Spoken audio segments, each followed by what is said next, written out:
Campaign 2020 is sponsored by Wisconsin Hospital Association, Quick Trip, Wisconsin Counties Association, Wisconsin Realtors Association, and Wisconsin Operating Engineers Local 139.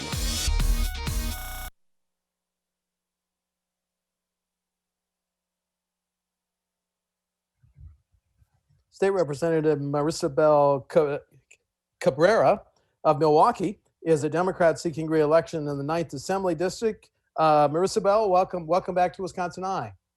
Thank you so much for having me. How about this first question? What should be done to combat the racial disparities that we Americans are more aware of now than we were 6 months ago? Please.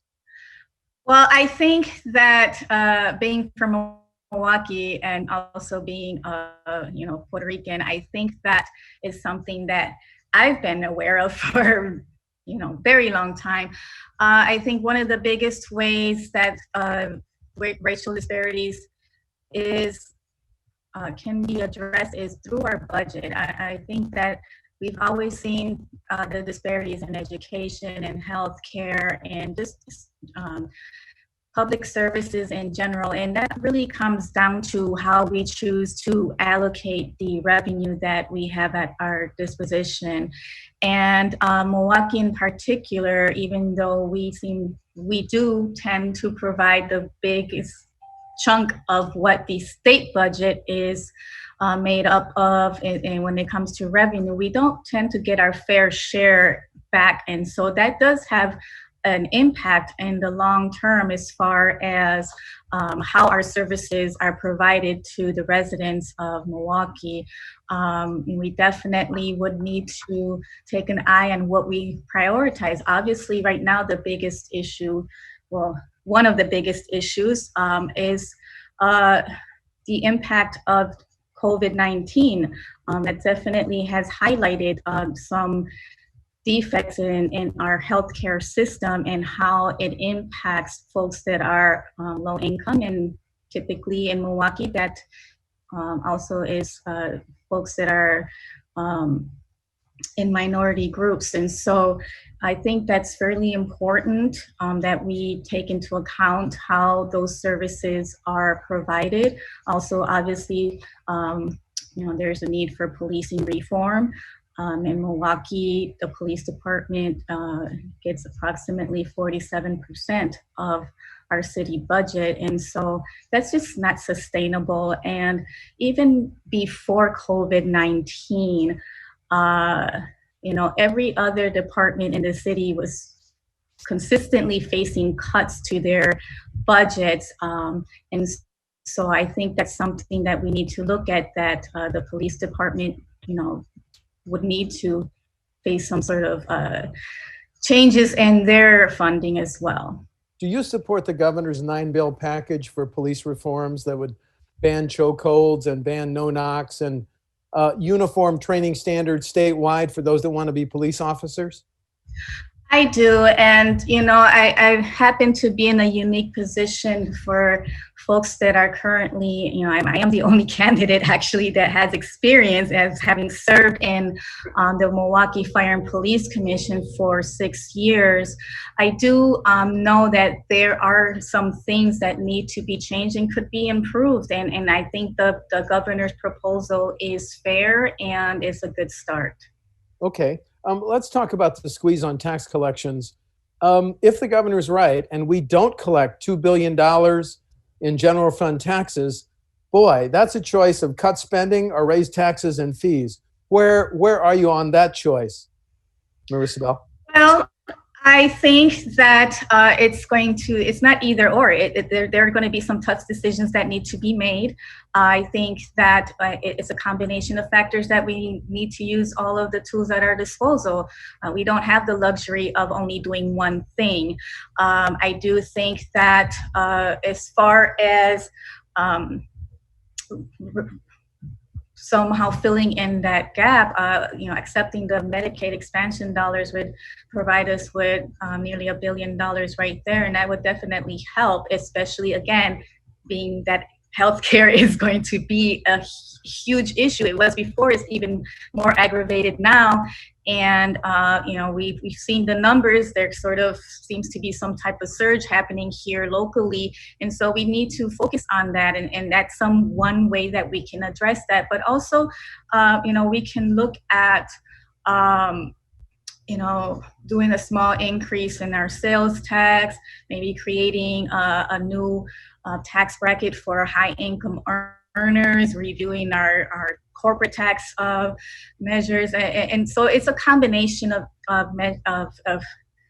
steps that we can take to fill in that shortfall. Okay, a new subject, reapportionment. Do you support the governor's plan for a People's Commission to draw the next congressional and legislative boundary lines and then forward it to lawmakers to be enacted? If so, why? I do think that redistricting should be an independent, nonpartisan issue. It should be taken out of the hands of politicians. It should not be politicians choosing who their voters will be. That's undemocratic, and it really, disenfranchises a lot of folks, and being able to choose who their representatives and who their elected officials are. I think it should be a way that we can do this that makes it balanced, equitable, and fair for everybody. Okay, new subject. Illinois just legalized recreational marijuana. What's your position on both medical and recreational marijuana, please?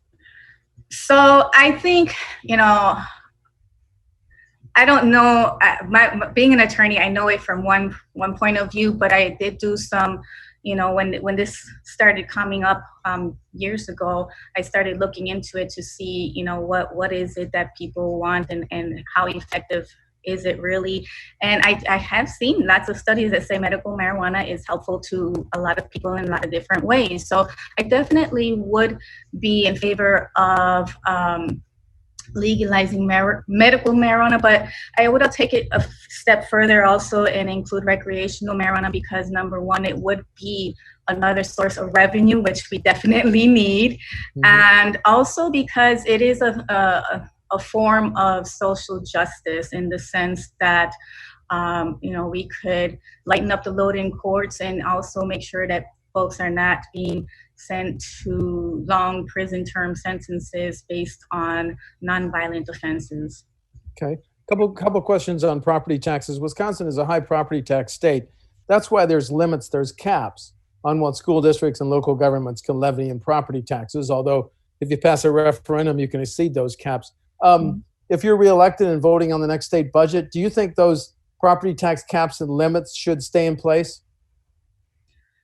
No, I strongly believe in local control. I do think that local governments should be able to determine how to, make decisions that are best for their residents. They're in the best position to understand what is going on locally.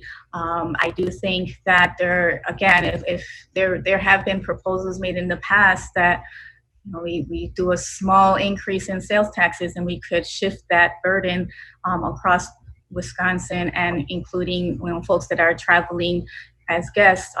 So I think that cap is unreasonable.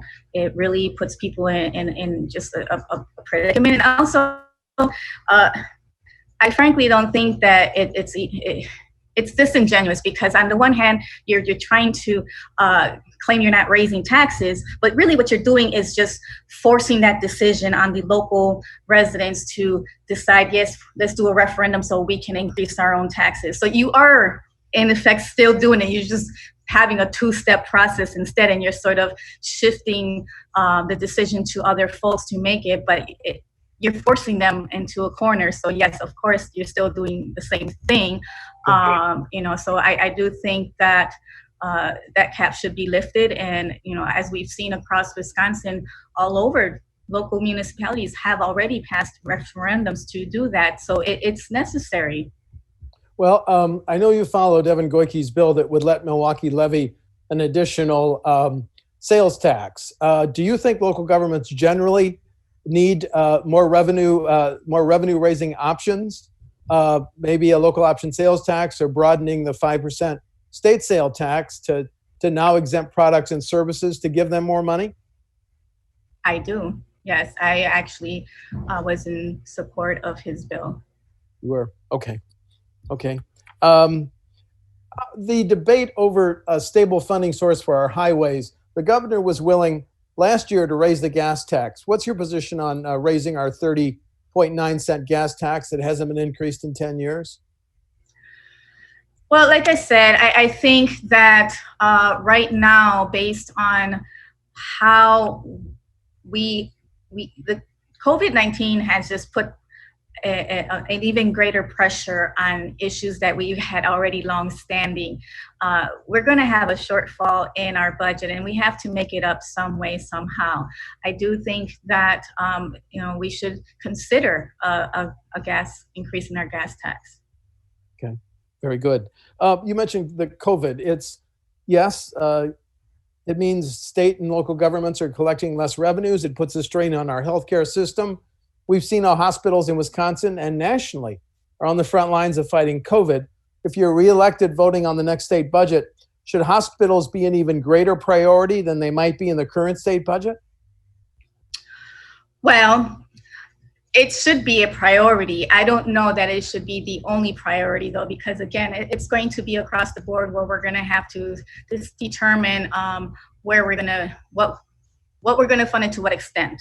Mm-hmm. I think healthcare in general, again, is something that is important. It's the reason why I also voted against our Wisconsin COVID-19 relief bill, was because I felt like we need to do better. We can't just say we're going to provide free testing and then the folks who test positive have no way to pay for their treatment. So it's something that we do need to look at the entire healthcare system, whether it's hospitals, where it's healthcare services in general. We need to look at it, and we definitely have to do more than just free testing.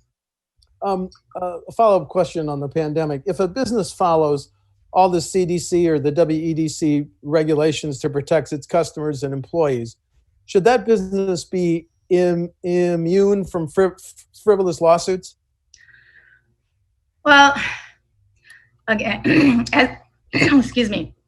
As an attorney, I actually I'm very leery all the time when blanket immunity is discussed, because that tends to come at the expense of consumer protections. And so I think that if businesses are following the recommended policies and procedures, I don't see how any frivolous lawsuit would go very far. Courts tend to dismiss those quite quickly. Attorneys don't care to take them as cases on their own either. And so it's something that I would have to see what any proposal put forward with the language, because I don't think that waiving liability for folks is going to incentivize them more to do these procedures that are recommended. We already have businesses that some do really, really well and some not so much. So it really would have to be something that it should be viewed in a case-by-case basis, and that's what the court systems are for in the first place. I don't think that if somebody just made something up and it's not something that they can actually prove their burden, that any court would allow it to go very far to begin with. Okay. So I think that, the businesses who are following the recommended guidelines, then I think they would be safe regardless. Okay. If a school district or a local government wants to approve a major public works project, should they be required to give preference to Wisconsin companies? The reason I ask is a study found in 2015 that out-of-state contractors got $72 million worth of those contracts, but that number doubled to $146 million by 2018. Should local governments have to give preference to Wisconsin businesses? Absolutely. I think they should give preference to Wisconsin businesses and Wisconsin workers. If it's something that's going to be a public project, then it's supposed to be for the benefit of Wisconsinites. And so that doesn't just include the actual product or service that's going to be provided to be purchased or received from Wisconsinites, it should also include the Wisconsin business. It should benefit the Wisconsin workers, should benefit and the Wisconsin consumer. Okay. We've talked about a lot of issues. Is there any other issue that is central to your campaign that we haven't discussed yet that you might want to highlight? So, I mean, there's always a long list of reasons that every candidate runs for, right? So for me, I'm always going to be, advocating for teachers in public schools, and I'm always going to be fighting for, making sure that workers are protected and they're able to negotiate, fair wages, safe workplaces, and benefits, and and right now, again, it's just a matter of making sure that we do not forsake protections and benefits in order to just have a balanced budget. We need to make sure that our residents are receiving the services that they need, that the help that they need, and our workers are protected and our businesses are receiving the help that they need to prosper. We can't forget that, it's all part of the puzzle that makes Wisconsin. And final question, do you want to highlight any differences between you and your opponent in the August 11th primary? Well, I would say the biggest difference is experience. I have been a practicing attorney for over 15 years. I've been a small business owner for 10 years. I was on the Fire and Police Commission for 6. I was the chair of the Wisconsin Democratic Party Latino Caucus for 4 years. I know my neighborhood. I know my district. People know me. They trust me. They've seen what happens when they have a leader that is unrelenting and never gives up and is unafraid to push back even when it comes to my own party. I have, made clear that my priority are the people that I represent and not party affiliation or anything else. Thank you. State Representative Marisabel Cabrera, of Milwaukee, is a Democrat seeking re-election in the 9th Assembly District. The primary is August 11th. Thank you very much for talking to WisconsinEye. I appreciate it. Thank you. Bye-bye. Thanks. Bye-bye. Campaign 2020 is sponsored by Wisconsin Hospital Association, Quick Trip, Wisconsin Counties Association, Wisconsin Realtors Association, and Wisconsin Operating Engineers Local 139.